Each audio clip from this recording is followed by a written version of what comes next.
You're listening to the Shipyard Cat Podcast, the unofficial SAFC podcast for fans everywhere.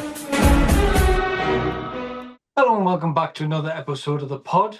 Yes, we're back. I know it's been a 3-week break, but during this time we've had the international break. We've seen England getting beat for the first time by an Asian squad, and also we've seen Bosnia knock out Italy to qualify for the World Cup. All's going on. But we're mainly here today to discuss the up-and-coming home fixture. Nice to be back at home against Spurs, who are fighting relegation at the moment. Joining me to discuss this, though, we have Kev and we have Robin. How are we doing today, Kev? Yeah, I'm all good, mate. It's weird, obviously, like you say, we've had 3 weeks away, and I'll be honest with you, work's been very quiet. No one wants to talk about football for any reason. It's been the most surreal 3 weeks. But as you lads have seen, I've been at the stadium at least once a week, just checking it's still there. Good stuff. And Robin, how are you doing, mate? Yeah, not too bad, mate. I'm looking forward to be back home for the weekend as such, and watch the lads put a nail in the coffin of Spurs. Indeed. Let's get into it straight away. Obviously, touch on base, Kev, you've just mentioned that it's been a very quiet 3 weeks. Myself and you, we both work in the depths of the unknown of those that follow that team, and it's been blissful at work. We've had no people talking about anything apart from the odd myself and the manager, who's a fellow Mackham, drops it in the chat now and again, asking if there's been any robberies of late, and we get no response because they're all in silence. It has been moving on to Spurs, Robin. Like I say. It's just, whenever there's been talk of football, they've all wanted to move the topic on very quickly. Even today when I said, what's your thoughts of the weekend? Well, I'd rather the season just finished now. They're all grumbling and moaning, thinking it's only going to get worse for them. It's like, I'm looking forward to this weekend, to be honest, lads. Let's be honest. I mean, obviously, we'll talk about the game in a minute. How surreal is it to be looking at 7 games left, and we're talking about Spurs being a relegation battle, and it's not us? Because remember, lads, 30 games or 29 games ago, before we'd even kicked a ball, we were destined for the drop. By now, we should have all been packing our suitcases for the championship, apparently. I thought that was going to happen in February, wasn't it? That's what I mean. We should have already packed our suitcases, but here we are. We're still potentially packing them, but hopefully boarding planes to sunnier climates. Let's not get carried away. There's still a chance. Well, you never know, especially with what's going on in the Champions League and potentially Europa and the conference. I don't want to go into the mathematics. Other journalists have done it. Let them have that moment, because I'm not going into the maths. It's too late in the day to do that math. But as you've Robin's putting the nail in the coffin of Spurs, let's kick off the starting of the got a new manager in again. It's their third of the season. It's now De Zerbi, well-known manager in the Premier League, has done well in the past with the likes of Brighton. Tactically astute, however, is his tactics now, not to say null and void, but very easily read in the Premier League from the last time he was in? Robin, I'll start with you on that, with being a coach. I'm going to say no. The thing is, though, obviously, De Zerbi left Brighton. He went to obviously Marseille and stuff, and he's a very, very good coach. But the thing is with De Zerbi, he has a certain style of play, and I get that's where you're coming from, is what's he going to play like. Thing is, he's only had like a week or so with the players. I mean, not even that with some of them. I mean, I don't know what Tottenham's like for international players and those that were away, etc. The issue is, I don't think he's going to have implemented his style of play and what he wants from the players this early. De Zerbi's record of going into clubs is not actually great. I mean, where obviously Igor Tudor had gone in every single club that he'd been at, he'd won the first game. I think it was 5 clubs before Tottenham, and then obviously he couldn't buy a win. De Zerbi's the opposite. He tends not to win for the first 5 games. Whether or not it's an omen, and because obviously it's us, and we do tend to get, over the last few years, whoever gets a new manager gets to play us the next game. It's a bit bizarre the way that happens, that we always seem to be that club. Will there be a new manager bounce on De Zerbi? Possibly. I'm not going to say yes, there will be. I mean, yeah, he's done well. He did well at Brighton. He obviously did well at Marseille at first, but he's one of those coaches that never seems to last very long as well. So he might get out of the players, but it might be one of those things that the players then stop responding to. It's, after a year or two. It's a real tricky one to call in a way, because you don't know who's going to turn up. The good thing to me is that, they're going to have Kinski in goal. And after his last outing for Tottenham, when he was subbed off after, 17 minutes or something, the pressure's going to be on him. And if the fans get behind us and we have a high press against him, he's prone to a mistake. So you've got to get in his head early. We've got to get in his head, and is he going to panic? The Tottenham seem to be a team that doesn't have a lot of belief in themselves. And as soon as something goes wrong, that's it. They're at sea. They just don't seem to be able to react until they're sort of like 3-0 down. And then obviously by then they're relaxing that, and they can play some nice football. Look, they've got a good squad on paper. They've got some really, really talented players. But for some reason, over the last 2 seasons, it's not just this season, because remember they finished 17th last year, was it? Got lucky, won the Europa League, so they obviously ended up in the Champions League. And they did quite well in that, to be fair, at first in the season. But you got to think their league form, and that is the thing. Over the last 2 seasons, they're exactly where they deserve to be. So this isn't the Tottenham team of old. I was going to say, it's a challenge, isn't it? Like Robin's just said there, normally managers get that bounce, and are these going to get the bounce? De Zerbi is a good coach, like you've said. There's just that whole kind of, how long is it going to take for it to click? Yeah. You've got to bear in mind, Spurs are on, they're just having a torrid time, aren't they? They're low on confidence. They've got players all over the shop mentally. They've got injuries that seem to be all over the shop as well. Kudos was meant to be back, and then something's happened in training. Now he's not available. Like you say, the goalkeeper's the one that got subbed off after 15 minutes. And I agree. We need to make it hostile for that goalkeeper so that he makes mistakes, that he can't see what's happening. He can't make himself have that time to think, so that he makes mistakes. A couple of bad distributions, an early set piece, and you might well find that he's on the ropes. And that's what we need. We need to make sure we're at these from early on, because depending on how the West Ham Wolves game goes tonight, potentially Spurs will already find themselves in the bottom 3. Yeah, true. And I don't care what a manager says or what a player says, they will be checking the table. You'll probably find a lot of the Spurs players will be watching tonight's match to know where they stand tomorrow morning when they wake up. Because, you hear a lot about coaches saying, oh, I'm only looking at my fixtures, my team, my results, my performances. When you're in the relegation scrap, I guarantee you are looking at everything. Mathematically, If that happens, what happens there? If this happens, what happens next? That's what De Zerbi will be thinking. And, what you said about him being playing in a certain style of football, realistically, he hasn't got time to get the 47 other managers' habits out of the Spurs players. Yeah. To bring his own routine in. I mean, footballers are footballers. They'll play however you tell them to play. But if they've been hammered to do a certain thing and play a certain way, that will be hard to get out of them. Igor Tudor played a certain style, he would have played different to the previous manager, the previous manager, the previous manager, and that's the biggest problem.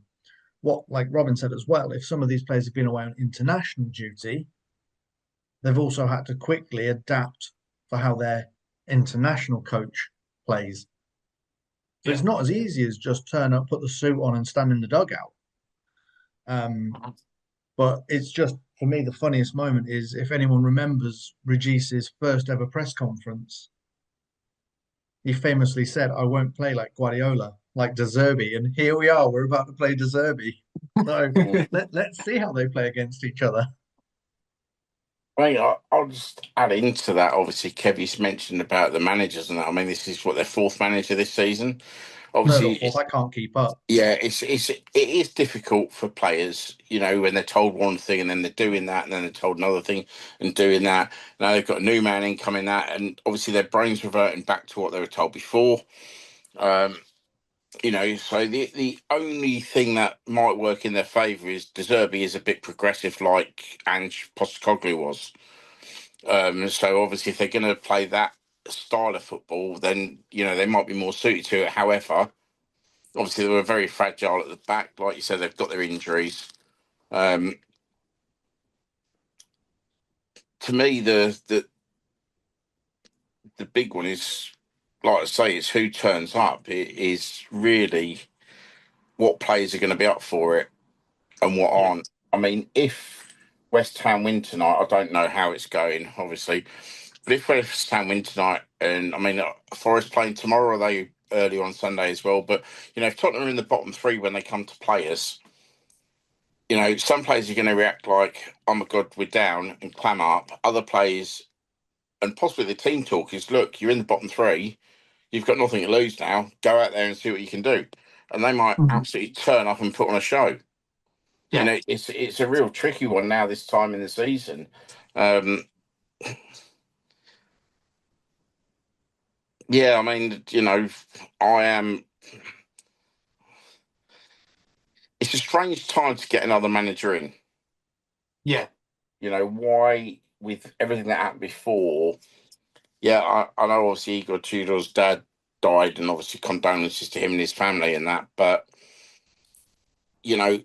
if he hadn't have died, were they going to stick with him? Have they used this as an excuse to say, well, let's get you away and bring in De Zerbi? I think the only positive that Tottenham can get out of this is the fact that De Zerbi has said, even if they go down, he is staying next season. Which much to their fans' disgust.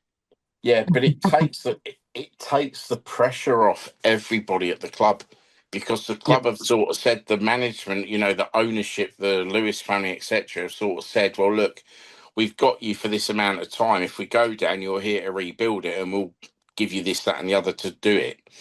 So there is a little bit less pressure on that. I mean, if he had come in on a short-term contract saying you either keep us up or you're sacked, there's a lot more pressure. Mm-hmm. Yeah, that's the situation. Obviously, you both have mentioned there players that are missing. Obviously, the biggest one at the moment is, as you've mentioned there, Robin, yourself, is their goalkeeper. They've had to use somewhat of, I believe he's kind of like an academy graduate, really, isn't he? He's not? No? Apologies. I thought he came through the ranks of the unders. But you've got to also look of Van Hecker's out as well, in suspended, because he got sent off the last game, and a few others big names are missing for them as well, which is going to be weird for them. I know, like, so for example, say Richarlison. Richarlison's been starting on the bench instead of starting games.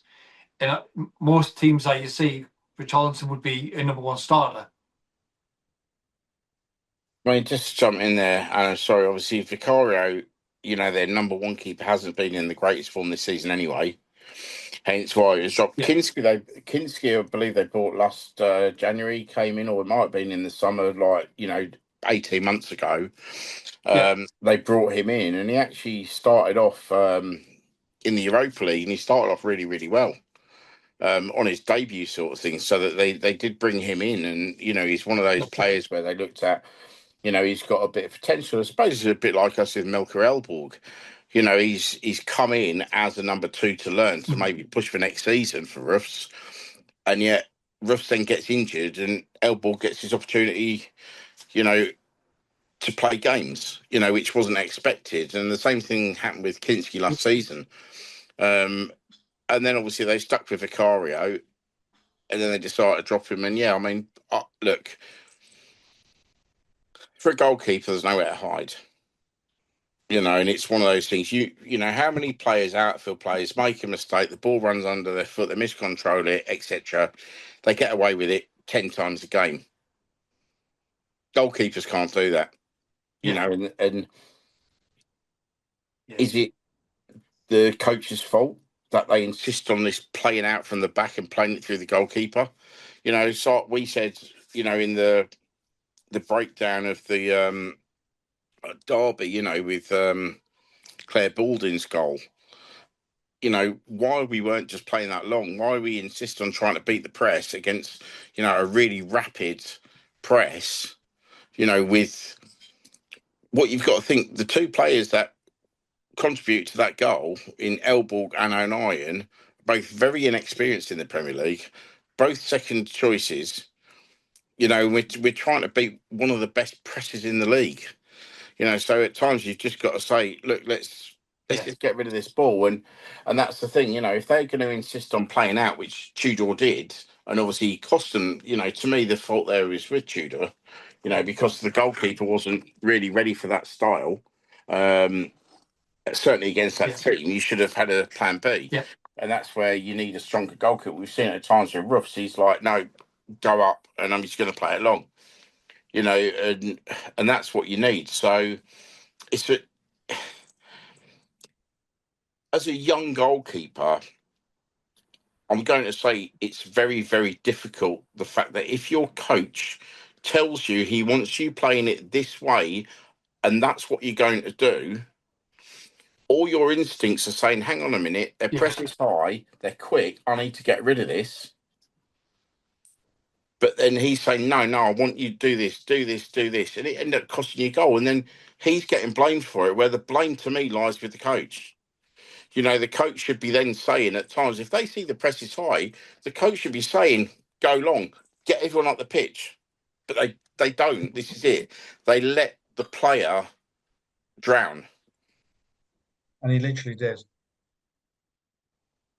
That's the thing, isn't it? When you look at the whole kind of the way it went, especially in that game, it was it 2 or 3 mistakes he made, and that was it. You're off. To me, it was only really one mistake, because one of the other mistakes come from the defender. Yeah. You know, and it's just like, well, hang on a minute. You know, it's like he could have done better. But like I said, outfield players make these mistakes all game long, get away with it. I mean, even in the derby, I know we're moving on to Spurs here, but even in the derby, Xhaka made a mistake in the middle at one point, and with, like you say, with the aggressive press, could have quite easily gone wrong. Luckily, Luke held, I think it was Joe Linton off enough so that Xhaka could retrieve the ball he lost. But like you say, he's then not chastised for that. It's move on, get on. And that's the thing, isn't it? With the goalkeeper, you make that mistake. You're accountable for what goes in the back of the net at the end of the day, aren't you? Yeah. But it's going to be one of those where we'll just wait and see for them. Obviously, for us, we know after Regis's comments today in the presser, Ballard's missing this game. I think that's more possibly as a precaution, because he didn't even go on the international duty. And I think that's just to give him another week, see how he is, and then bring him back in. And the likes of Jocelyn, we already knew is out, remains out, Simon Moo is out, and there is one more I'm missing off the top of my head. I mean, at this rate, at the weekend, we could have potentially had Luke O'Nien in goal as a second goalkeeper. Exactly, yeah. Thankfully, Roofs is back. It was Bertrand Traore that was definitely missing. I just want to touch on what you said there, Adam, because the way I understood it from Regis is that he hasn't ruled out Ballard. I think he's playing a bit of cat and mouse that's the way I'm looking at it. I think he's Yes. being clever I have rather a than saying feeling. he's available or he's not available. He's saying, Yeah. because he said he listed the players that definitely weren't available, and he said everyone else is in contention, and then he said it might be a bit early. And I just think, well, maybe Yeah. like I say, there's a bit of gamesmanship involved with the press conference. That's a Yes, bad exactly. thing. That's what I was going to just liaise on that. Well, that's the way I'm looking at it. Is if he's fit and ready, I'm sure we can all agree that Bollard's straight in the fold straight away, and it would mean that to me, Luke would have to be put to the bench potentially. But I'm just looking at it is if we know everybody's at full strength, we'll just use if Bollard is fit. Are we going to keep the formation that we've had all season when we've had everybody fit? So obviously we know the likes of Ronaldo's 100% back into the contention now. Will he slot straight back into his position? Ukulele we know is fit. Will he come straight back in? Things like this. I know it's possibly obvious question and obvious answers, but we saw a good, hard-working team against Newcastle who tried to press us a lot and put a lot of pressure on these that have not had that many minutes. And as Jacques said on the after game, when we were asking what's it like having so many injuries and people coming in when they haven't got many minutes, he went, we work as a team. The team is working for the team, not for themselves. Do we think that's kind of what he's kind of touching on there, saying whoever comes in will give 110% effort on the day? But that's why I wanted to know your guys' thoughts of those that have missed. Are we thinking they're going to come straight back in the fold? I mean, for me, your back line this weekend's probably going to be Hume, Mukiele, Alderete, and Reynildo. I think that's your back four. I think Okay. the Ballard thing, even if he is available, he'll be on the bench because we're not stupid. There's still 7 games to play. There's still something in this. Yeah, okay, we're all bar the shouting mathematically safe, but we're not just going to coast our way to the end. I can't see that being the Sunderland way. They still want to prove things. And also, the higher up the table you finish, the more appealing you are next season. If you're trying to recruit people, sponsorship deals, you've got to bear in mind, Robin's making money signs at me. Either he's paying me money or he's telling me to talk about money. All of the above. Next season, I believe betting sponsors are a no-no. So Yeah. the club have got to try and make themselves a really attractive asset so you get something decent on the front of your shirt that pays good money. A team that finishes 15th is going to probably get less TV time than a team that finishes in the top 10. And that's one of the things I think Regis will be knowing in the background, not necessarily based on what he's going to get out of it, but he will have probably been told by the powers that be above, you need to push for top 10. Push for Europe's obviously the objective still, but yeah, I think he's probably been told, let's aim for top 10 because there is money in that. And that'll hopefully open the door to a big sponsor for next season. You got to think that they're pumping all this effort into the club. A massive revenue stream is just your front of shirt sponsor, your sleeve sponsors, all that gumph has got to be discussed next week. In the next in the next 3 months, really, isn't it?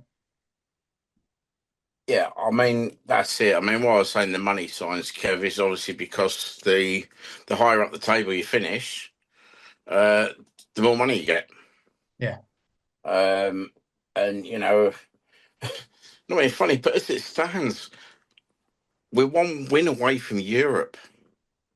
It's been confirmed this week that the top 5 will get Champions League, which means obviously Europa League goes 6th, Europa Conference 7th, plus whatever happens with the cups. If one of the top teams in the cup, that obviously can't be Arsenal now in the FA Cup, but if they win that, then it goes down. So it's like, you're thinking you could get 8th place in the Europa League. You know, looking at you look at the table. Brentford, Everton, 46, Fulham, 44, Brighton and us, 43. Yeah. You know, people, when you listen to Sky Sports News, it's like Newcastle are below us and Bournemouth are below us, and they're talking about them qualifying for Europe, but not us. And all they say about us is they've had a really good season. Hang on a minute. If we finish this season strong, I mean, we're only 6 points behind Liverpool in fifth. Yeah. And they're not in great form. You know, Villa's not in great form. I mean, probably Villa's a little bit too far ahead of us, but Chelsea's not in the best of form. You know, there's a bit of unrest there. You know, I'm not saying we're going to, but Champions League is not out of the question either. Mhm. You know, I'm not saying we want Champions League because I don't think we're anywhere near ready for it. But then again, were we ready for the Premier League? Were we ready for the Championship when we got promoted? Yeah, exactly. You know, the club will have two sets of targets, like they did last season, with if we get promoted or if we stay in the Championship.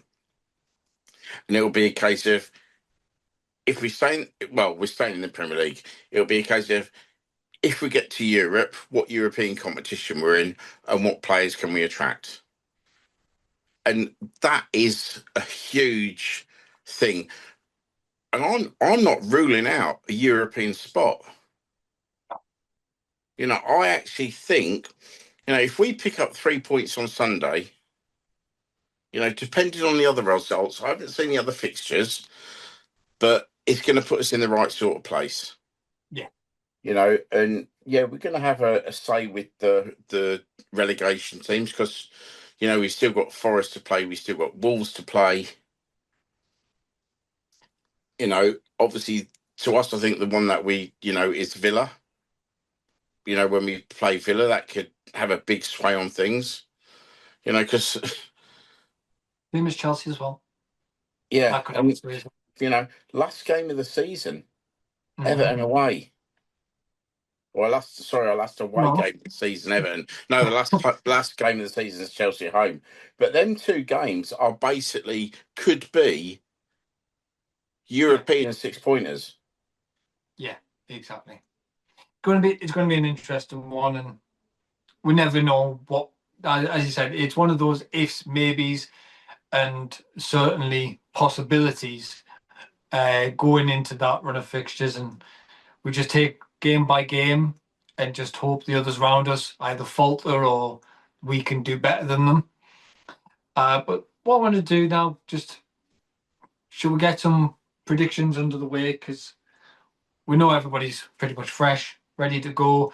Regisa said everybody is ready to go. You've seen the pictures, I think today and I believe last week as well, when certain ones were on international duty. Of you can see the camaraderie's already still there.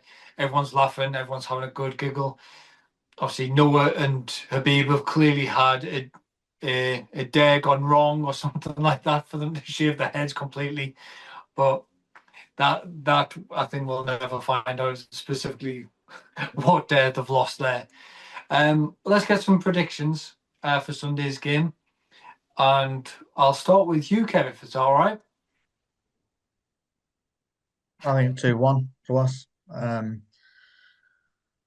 I think we are going to take the win. I just think it's going to be a tough game. I think Tottenham are going to have a lot of fight about them. I think it's going to get feisty. I think if Richarlison plays, he's probably a target man. You need to go and try and kind of wind him up. You know, maybe the fans can help contribute to that in getting in his head and the fact that, you know, you're going down because he ain't going to like that. And that's what we need to do, you know. We're the ones that are meant to be destined for the drop. Well, let's actually make people realize that we're here to stay. You know, we're not going to win the league, but let's show them for the next few home games what we're about and that we're here to stay. We're not just here to make the numbers up anymore. And I think that Indeed, yeah. I think a big win against someone like Tottenham will prove that point. Indeed, yeah. Go on then, Robin, your predictions, mate. I think Ted's right in a way that it's going to be a big win. I think he's way out on the score. I think because with their mixed signals from the new manager coming in and how they were playing and how they're meant to play. I think there's the mistakes galore there with Kinski in goal as well. And like you say, I think it's Van der Ven that's out. Is it? I don't know if Romero's back, but he's a liability. I can see this one being 5-0 to us. Oh, so you think this will be the one where we effectively put them under the sword? I think this is the one where, you know, they're going to be so nervy and things are going to go wrong, and we're just going to absolutely punish them. Fair enough. And I think that will be enough to spur us on for the rest of the season to, you know, finish in that top 7 places and qualify for Europe. Fair enough. Nice one, man. I appreciate that. From myself personally, I've been saying all week to those that have asked me, I'm in agreement with Kev. For me, it's been a 2-1. I do think I'm going to, likewise in regards to that Richarlison thing, is if he's playing, he is the danger man. He can create something out of nothing. And if you do get into his head and play the mind games to him, we've seen it before when he was at Everton. He lashes out, he gets frustrated, he stamps his feet, he throws his pacifier at the pram effectively. He doesn't want to play, he wants to fight everybody effectively. Yes, I know I said pacifier, I couldn't remember the word dummy. Shut up. It's quite funny, the dummy couldn't remember the word dummy. I thought you were just doing it for our American audience there, Adam. Yeah, I have to look after Chris, don't I? Right. But no, that's the thing for me with Richarlison. He is a man child. He does get wound up far too easy, and it is a joy to watch because he does run to the referee constantly, saying, "Why is it always me? Why have I been hurt?" You haven't been hurt. You fell to the ground yourself. Get up. So that's my prediction from there. Other than that, I think the only other housekeeping I wanted to touch on was obviously we parted ways with the. Yeah, what's up? I'd just like to add on what you said there about Richarlison. Okay. I would love a player like Richarlison with his attitude than what we've seen from Wilson lately of moping around and not looking interested. I give you that, but in Richarlison, He I'm scored going for to Haiti flip though, that. so Then hopefully his confidence has had a bit of a boost. that's what I was just about to say. Has he now had a confidence boost because he's now 1-for-1 for his national side, his new national side, should I say? To be fair though, But obviously, as I was just saying, I reckon Shields could beat Haiti. we'll see. They're just a mixed bunch anyway, but I'm not going to go down that route. But no, lads, pleasure as always. It's great to be back after 3 weeks. Let's not have another break or internationals can go away. Kev, thanks for joining me. Yeah, pleasure as always, mate. Excellent. And thanks to you, Robin. Thank you, mate. And I'm looking forward to seeing you lads at the stadium on Sunday. Obviously, you've got the drive home, so there won't be any pre-match point for me, unfortunately. But I might just nip into Sheets Folds for a pie from Proper. There you go then. Can't complain of that. And as ever, everyone else, thank you for listening in. It means a lot. We'll see you on the next one.